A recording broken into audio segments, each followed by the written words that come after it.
ভিন রাজ্যে বাংলা ভাষায় কথা বলার অপরাধে হেনস্থার অভিযোগে গর্জে উঠেছিলেন বাংলার মুখ্যমন্ত্রী মমতা বন্দ্যোপাধ্যায়। আগামী 27 জুলাই থেকে রাজ্য জুড়ে ভাষা আন্দোলনের ডাক দিয়েছেন তিনি। এমন আবহেই এবার বড়সড় সিদ্ধান্ত কলকাতা কর্পোরেশনের সিদ্ধান্ত, এখন থেকে অধিবেশন বা কার্যবিবরণী সভায় হিন্দি বা ইংরাজিতে কোনো প্রশ্ন করা যাবে না। সমস্ত কাউন্সিলরকে বাংলা ভাষাতেই প্রশ্ন করতে হবে, এমনই নির্দেশ দিয়েছে কলকাতা কর্পোরেশনের চেয়ারপারসন মালা রায়।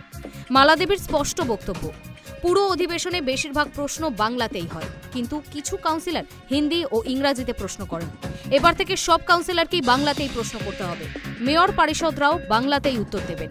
তিনি আরও বলেন, বাংলা ভাষাকে গুরুত্ব দেওয়ার জন্য এই সিদ্ধান্ত। অধিবেশন কক্ষে তো বাংলায় প্রাধান্য পাওয়া উচিত। তৃণমূল কংগ্রেস সম্প্রতি ঘোষণা করেছে 27 জুলাই থেকে তারা ভাষা আন্দোলনের সূচনা করছে। তৃণমূলের সর্বভারতীয় সাধারণ সম্পাদক অভিষেক বন্দ্যোপাধ্যায় ইতিমধ্যেই সংসদে বাংলায় বক্তব্য রাখার কথা জানিয়ে দিয়েছেন। সেই আবহে কলকাতা কর্পোরেশনের এই পদক্ষেপকে রাজনৈতিক বার্তাবাহী বলে মনে করছে রাজনৈতিক মহল। তবে এই সিদ্ধান্তে তীব্র সমালোচনায় সরব হয়েছে বিজেপি। কলকাতা পুর নিগমের বিজেপি কাউন্সিলর সজল ঘোষ বলেন, 8,000 বাংলা মাধ্যম স্কুল বন্ধ করে 20,000 বাংলা মদের দোকান খোলার পরে এখন বাংলা ভাষার কথা বলছে তৃণমূল। এটা আসলে ভাষার নামে বিভাজনের রাজনীতি। তিনি 2018-র দাড়িভিট কাণ্ডের প্রসঙ্গ টেনে বলেন, যারা সত্যিকারের ভাষা শহীদ তাদের মূর্তি বানান আগে, যারা জন্মসূত্রে বাঙালি নন তাদের জন্য কি ব্যবস্থা।